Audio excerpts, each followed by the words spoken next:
Assalamualaikum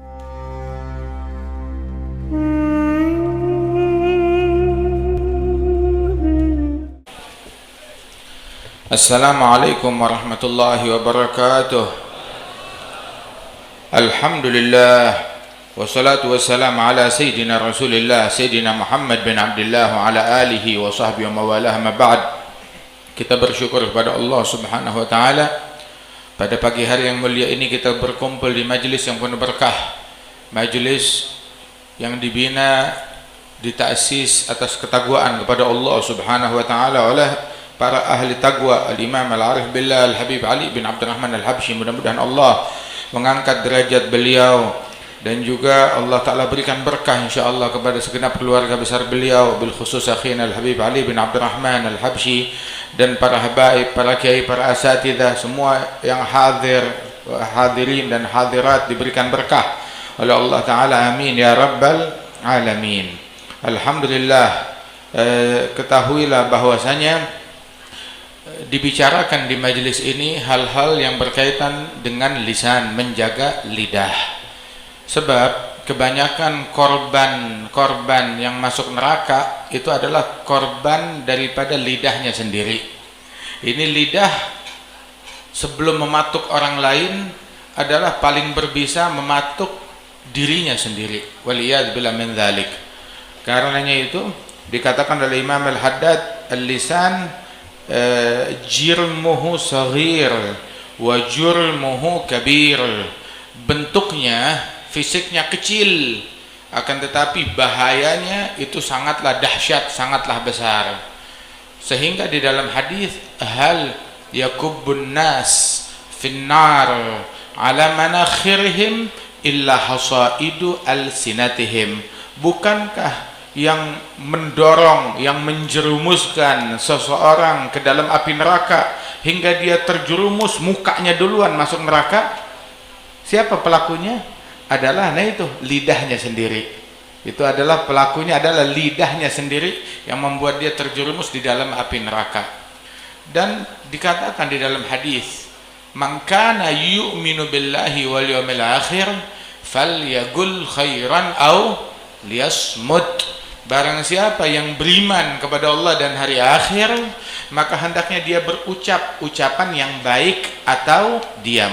Ngomong yang bagus, ngomong yang baik, atau diam. Cuma itu pilihannya, mau ngomong yang baik.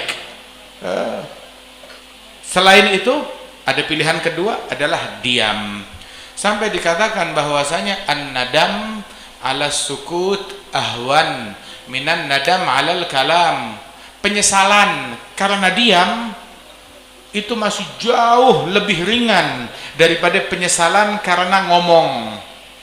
Oh, saya nyesel, saya diam, itu masih ringan. Nyesel, diam, tinggal ngomong aja, selesai. Itu penyesalan atas diamnya kita, itu jauh lebih ringan daripada penyesalan atas ngomongnya kita. Kalau udah ngomong, nyesel karena ngomong, bagaimana cara nyabutnya? Bagaimana cara nariknya? Walidzalik an-Nabi sallallahu alaihi wasallam di malam Isra wal Mi'raj bersama malaikat Jibril diperlihatkan oleh Allah Ta'ala ayat min ayatillah, tanda-tanda dari Allah Subhanahu wa Ta'ala yang berisi pelajaran. Di antara yang dilihat oleh Rasul sallallahu alaihi wasallam adalah di tepi jalan sana ada sebuah lubang kecil, seperti lubang semut atau lubang ular, kecil sekali.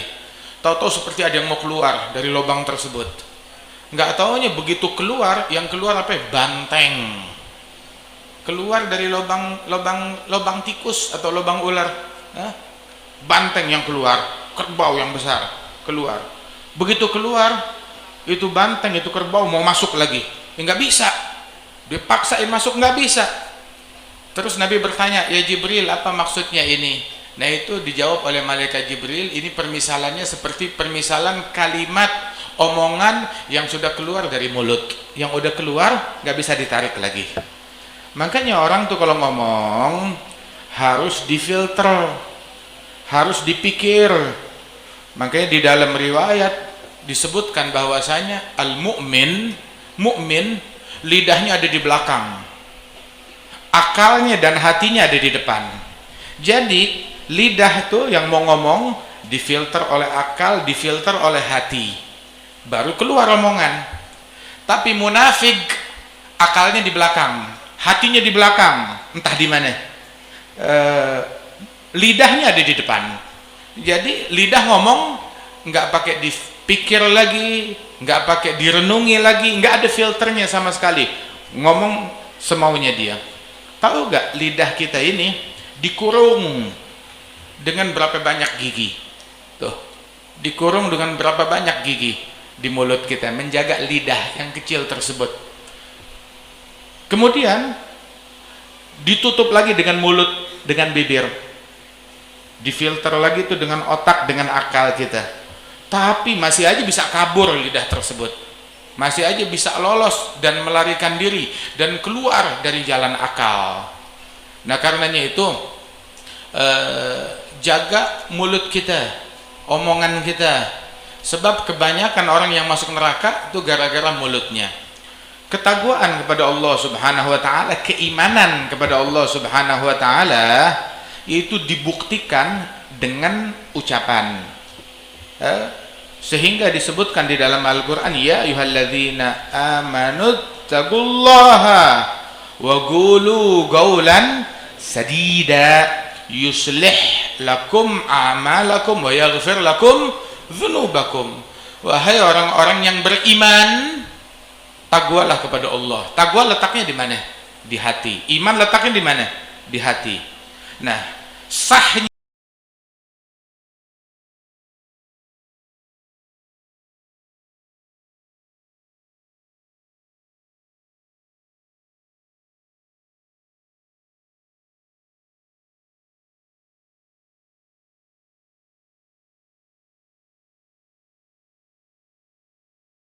kalau udah ucapannya bagus, maka anggota tubuh, tangan, kaki, telinga, mata, perut, kemaluan, semua anggota tubuh itu ada 7.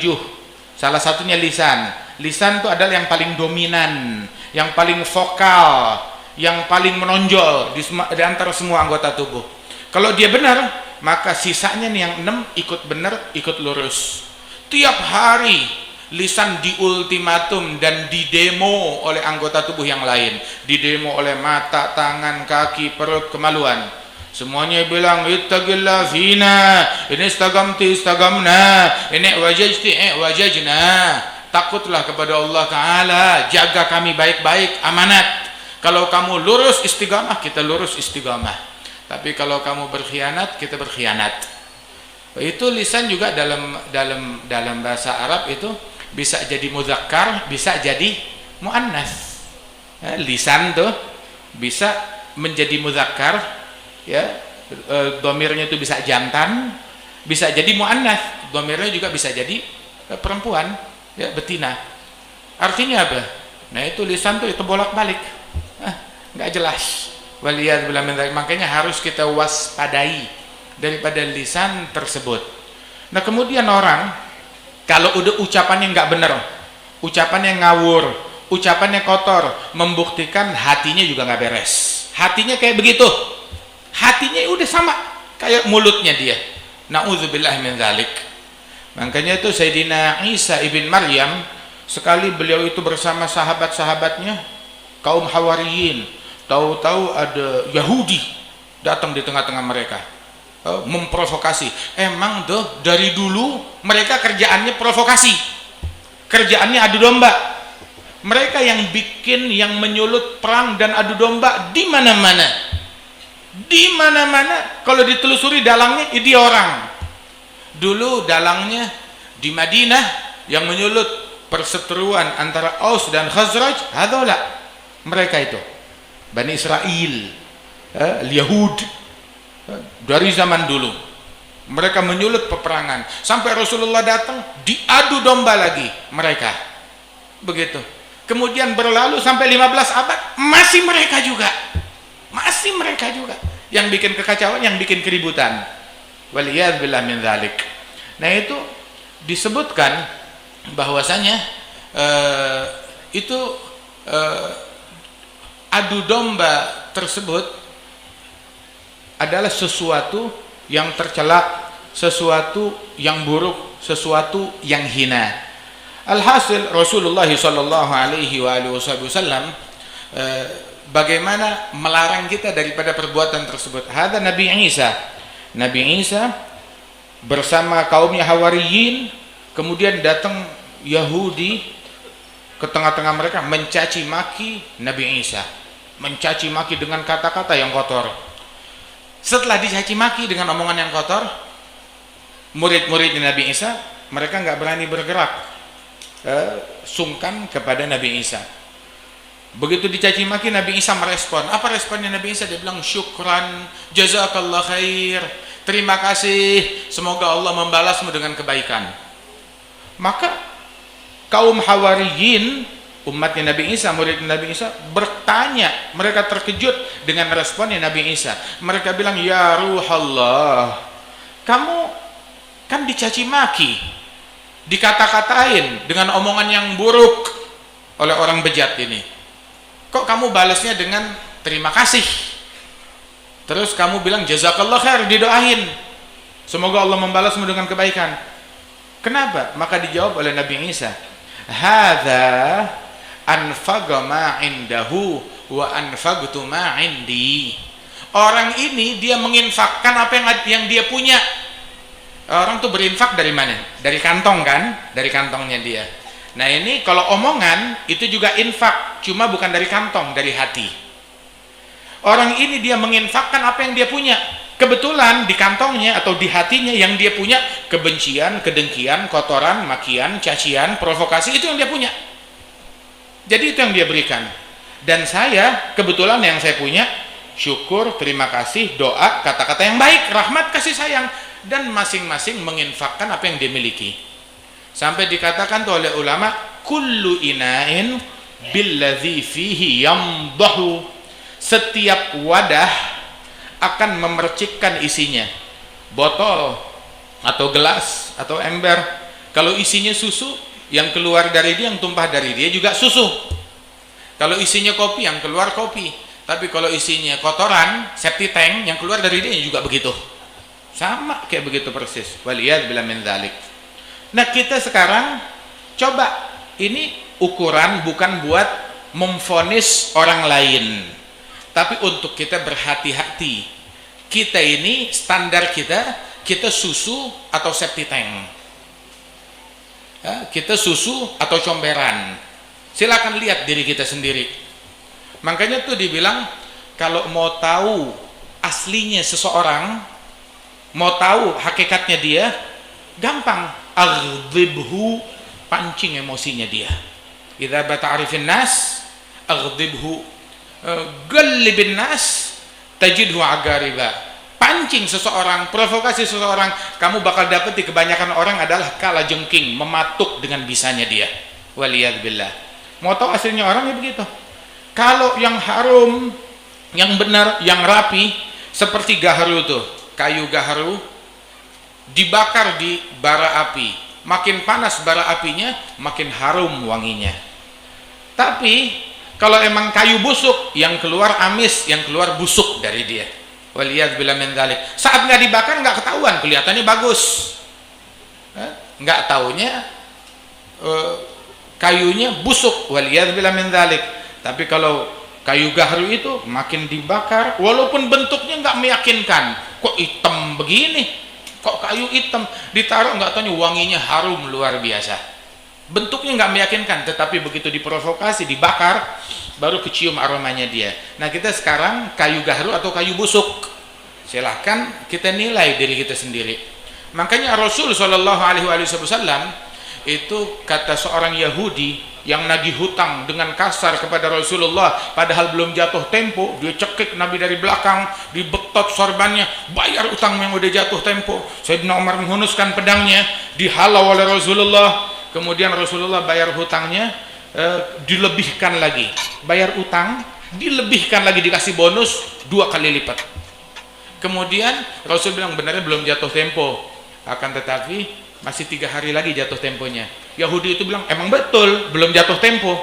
Sayyidina Umar heran, loh kok kamu begitu, kamu bilang jatuh tempo, kok kamu melakukan itu, bilang saya sengaja. Sebab saya baca di kitab Taurat, Nabi yang terakhir sifatnya begini, begini, begini. Semua saya temukan pada diri Muhammad, kecuali sifat yang terakhir. Dan hari ini terbukti. Apa sifat yang terakhir? Itu ma yaziduhu jahlu jahil illa hilma. Makin diprovokasi, makin dipancing, makin santun, makin berakhlak, makin penyabar. Sallallahu alaihi wa alihi wasallam. Makanya itu kalau kita belajar tuh as-sayyid, sayyidina Muhammad. Apa itu definisi sayyid? Sayyid itu adalah al-halim alladzi la yastafizzuhul ghadab. Di antara makna sayyid adalah orang yang penyabar, yang nggak bisa dipancing emosinya dia, yang nggak nggak terpancing dengan provokasi, penyabar. Dan ini adalah akhlaknya Rasulullah Sallallahu Alaihi Wasallam. Makanya itu di Maulid Daibah, in udhiya ya'fu wala yu'agib. Hadza fi syama'il, dari ucapan sahabat dan tabi'in, ulama muhadditsin ahli sirah. Itu disebutkan syama'ilnya Nabi, in udhiya ya'fu wala yu'agib wa in khusima yasmut wala yujawib. Kalau diganggu, beliau memaafkan, nggak membalas, nggak menghukum. Kalau pribadinya yang diganggu. Tetapi kalau udah haknya Allah Ta'ala, nggak ada yang sanggup menghadapi amarah dan ketegasannya Rasulullah. In khusima, kalau di debat, adu mulut, dicaci, dimaki, diprovokasi, Nabi diam, tidak menjawab. Sallallahu alaihi wa alihi wasallam. Nah itu Rasul Sallallahu alaihi wasallam perangainya demikian. Jadi itu biarin provokasi buat orang di luar Islam, provokasi buat orang-orang yang bejat, jangan itu jadi kerjaannya kita. Dan jangan terpancing sama provokasi. Tapi dia kurang ajar, sengaja memancing emosi kita, dan kita bakal mendengar kalimat yang lebih dahsyat lagi, bakal mendengar pancingan provokasi yang lebih dahsyat lagi. Kenapa? Sebab kita diminta turun ke gelanggang. Gelanggang apa? Gelanggang comberan, gelanggang kotoran, gelanggang kedengkian, gelanggang caci maki. Itu as-sabban wasyatiman syaitanan yatasabban wa yatahataran. Itu di dalam hadis, itu dua orang yang adu mulut saling caci maki, itu dua syaitan yang saling adu mulut, dua setan, dua-duanya setan, dua-duanya iblis. Waliyadzubillah. Nah kita diajak untuk terjun ke gelanggang orang gila, ke gelanggang syayatin. Waliyadzubillah min dzalik. Kita disuruh dipancing dengan gonggongan. Kalau kita terpancing, nah kita jadi penggonggong juga, sama dia. Ente manusia apa penggonggong? Ente mau jadi kafilah atau mau jadi yang tukang gonggong? Ada penggonggong, ya kerjaannya menggonggong. Makanya maaf ya, anjing kalau nggak menggonggong sakit. Kalau nggak menggonggong sakit. Memang dia mesti menggonggong. Kalau nggak menggonggong ada yang aneh. Kenapa nih anjing? Begitu. Akan tetapi yang heran itu, yang aneh, kalau manusia menggonggong. Nah sekarang kita diciptakan manusia, tetapi batin kita jangan ikut-ikutan berbatin anjing berkedok manusia, ikut menggonggong. Biarin aja dia yang menggonggong, jangan kita menggonggong. Habis makin dicaci, makin dimaki, biarin aja bolanya out, jangan ditangkis. Kalau ente tangkis tuh cemesan, capek, biarin bolanya out, dia pungut lagi, dia cemas lagi, nggak kena ke kita kok. Kalau orang main pingpong mungkin bisa kena ke kita, tetapi kalau cacian makian nggak kena ke kita, kenanya ke diri dia sendiri. Bolanya out, dia cari lagi, biarin dia capek. Dak syagi yashga, biarin orang sial lagi mensialkan dirinya sendiri. Orang sial lagi mensialkan dirinya sendiri, lagi ngebakar dirinya sendiri. Terus apa yang harus kita lakukan? Kesianin, doain, tolongin, selamatin. Kalau mau ditolongin, sama kayak orang tenggelam, kelelep, selamatin. Kalau bisa kita selamatin, kalau kita mahir menyelamatkan. Kalau enggak, jangan ente deket-deket dah. Kalau enggak ente yang ditarik ikut tenggelam juga. Kalau kita nggak becus berenang, nggak pandai berenang, kita bakal tenggelam, ditarik juga. Jangan terjun ke gelanggang kotoran. ke gelanggang orang gila. Muliakan diri kita. Makanya respon yang paling bagus buat orang semacam ini, respon yang paling pedes, respon yang paling pahit, tahu gak apa? A'rid anil jahilin, cuekin, berpaling dari orang jahil. Orang jahil wa jahil, waliyadzubillah min dzalik. Berpaling dari mereka. Ada nasihat yang lebih baik dari nasihat Allah Subhanahu wa taala. Perlu berjidal, jadilhum billati hiya ahsan, berjidal dengan cara yang terbaik. Apa cara yang terbaik? Tanpa ghibah, tanpa namimah, tanpa sebut nama individu, tanpa sebut nama kelompok dan golongan. Nabi bilang, Ikrimah bin Abi Jahal mau datang ke Madinah, mau masuk Islam, kata Rasulullah, fala tadhkur abahu bisu, tolong, kata Nabi, jangan sebut-sebut bapaknya dengan hal yang buruk. Udah, tutup buku. Bapaknya Abu Jahal, bapaknya Ikrimah Abu Jahal, orang paling sial, paling judes, Fir'aun dari umatnya Nabi Muhammad, yang lebih jahat daripada Fir'aunnya Musa, kata Rasulullah begitu. Nah tolong, kata Nabi Muhammad, ini anaknya mau masuk Islam, tolong jangan ceritain keburukan bapaknya. Udah, tutup buku, tutup buku. Nabi sampai bilang, la tasubbul amwat fatu'dzul ahya, jangan mencaci orang yang udah mati, yang keganggu yang masih hidup. Nah, respon paling pedes, paling ampuh buat orang-orang yang suka memprovokasi, memancing, memaki, mencaci, dicuekin. Sampai dikatakan tuh oleh Imam Abdul Wahhab Sya'rani, beliau bilang, asyaddu ma 'ala safih al-i'rad anhu, hal yang paling pedes, jawaban paling pedes buat orang-orang yang mulutnya usil adalah belaga nggak dengar, belaga nggak tahu, acuhkan, cuekin, khalas. Idza maru bil lagwi maru kirama, ente bakal temukan di medsos, jangan dibuka, jangan diisi kolom komentarnya, jangan dilihat, jangan tahu, jangan dengar. Wah, kalau nggak tahu berarti kalau nggak dibuka, nggak dibaca, kamu nggak peduli sama umat. Hei, peduli sama umat, baca Quran, baca Quran, baca ratib, baca zikir, baca kitab ilmu. Baca begituan buat apaan? Buat apaan? Dari zaman dulu juga ada syair digubah mencaci Nabi Muhammad. Syair oleh penyair-penyair sial digubah untuk mencaci Nabi Muhammad. Tapi sahabat nggak ada yang menyalin syair tersebut dan menghafalkannya terus dibawain kepada Nabi kita dimaki dengan sebuah syair, syairnya kayak begini. Nggak ada, nggak ada. Makanya dia dibilang amitul batil bil i'rad anhu, padamkan kebatilan dengan kita berpaling darinya. Nggak usah dinukil, nggak usah disebarkan, nyebarin kebatilan, ini batil.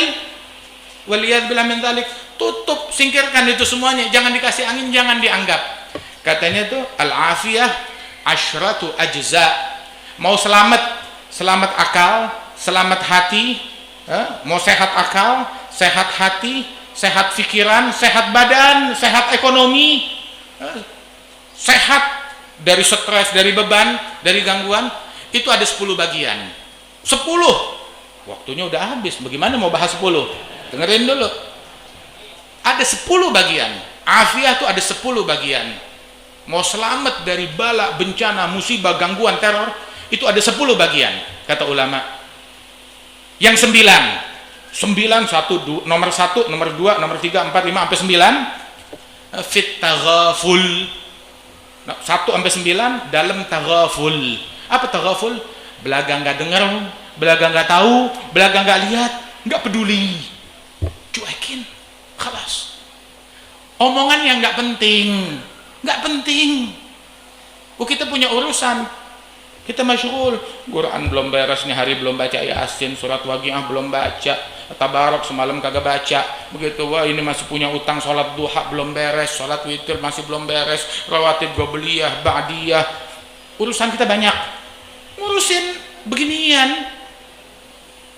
Yang berurusan sama beginian, ada natijatul inqita' anillah, buah dari terputusnya hubungan dengan Allah Ta'ala, sampai harus begituan. Syagil bi rabbak, sibukkan dirimu dengan Allah Subhanahu wa Ta'ala, jangan sibuk sama sampah. Jangan sibuk sama sampah. Emang ya anjing mesti menggonggong, udah harus begitu. Biarin aja. Dan dari dulu menggonggong, biarin aja. Itu 9 bagian taghaful, nggak dengar, nggak tahu, nggak mau lihat, udah taghaful. Satu hal, orang yang nih maaf ya, orang yang berlagak bodoh, dia adalah pintar. Betul gak? Orang yang berlagak bego, belagak bodoh, pintar. Sebenarnya dia pintar. Tapi orang yang belagak pintar, dia bodoh. Belagak pintar, wah pintar. Orang gila, mestinya direhabilitasi di rumah sakit jiwa. Masya Allah. Emang di sini apa aja laku? Waliyad billah min dzalik. Nah karenanya itu taghaful, belaga, nggak tahu, nggak dengar. Sama satu lagi apa? 9 situ. Yang ke-10 apa? Yang ke-10 fil firar minan nas. Jangan banyak bergaul sama manusia. Kalau kita banyak bergaul sama manusia, tahu kabar, dengar cerita, saban ketemu orang, udah dengar belum? Udah tahu belum? Udah baca belum? Udah sampai berita belum? Begitu. Yang ditanyain begitu. Nggak ada yang nanya, mau makan nggak? Mau duit nggak? Mau emas nggak? Mau harta nggak? Yang ditanya, udah dengar gosip belum? Udah dengar berita ini belum? Si fulan gini, si fulan gitu. Jangan bergaul sama manusia. Ayo, mendingan kita bergaul sama Al-Quran, bergaul sama zikir. Jadikan tuh pergaulan kita dengan surat Al-Imran, pergaulan kita dengan surat Hud, pergaulan kita dengan surat Yunus, pergaulan kita dengan surat Toha, pergaulan kita dengan surat Maryam, pergaulan kita dengan surat Al-Kahfi, pergaulan kita dengan surat Nuh, pergaulan kita itu dengan surat Al-Qari'ah, pergaulan kita dengan surat Zalzalah. Nabi ada ubannya 16 atau 17 lembar. Beliau meninggal ubannya sekian, dihitungin sama sahabat. Bilang, ini uban dari mana ya Rasulullah? Nabi bilang, ya ini hasil bergaul. Bahasa saya nih, Nabi bilang, syayyabatni Hud wa akhwatuha. Yang bikin saya beruban ya gara-gara sering majelis, sering nongkrong sama surat Hud dan kawan-kawannya. Ada surat Hud, surat Waqi'ah, surat Ghaf, ya, surat Al-Qari'ah, surat Zalzalah. Nah itu yang bikin saya beruban. Apa? Ngingat akhirat. Begitu. Nah ini beruban mikirin omongan orang. Ketahuilah orang macam gini, orang ya apa namanya, orang yang tidak pintar. Apa itu bahasanya? Ente atur deh sendiri dah. Ya mudah-mudahan Allah Ta'ala jadikan kita orang yang cerdas, orang yang pintar, orang yang pandai, orang yang taqwa, orang yang terjaga lisannya dari keburukan. Dan mudah-mudahan Allah Ta'ala berikan berkah kepada kita sekalian. Allahumma ja'al jam'ana hadza jam'an marhuma, tafarruqana min ba'di tafarruqan ma'suma, wa la taj'al fina wa la minna wa la ma'ana syaqiyan wa la mahruma. Wa sallallahu ala sayyidina Muhammad an-nabiyil ummi wa ala alihi wasallam. Akhiru da'wana alhamdulillahi rabbil alamin. Assalamualaikum warahmatullahi wabarakatuh.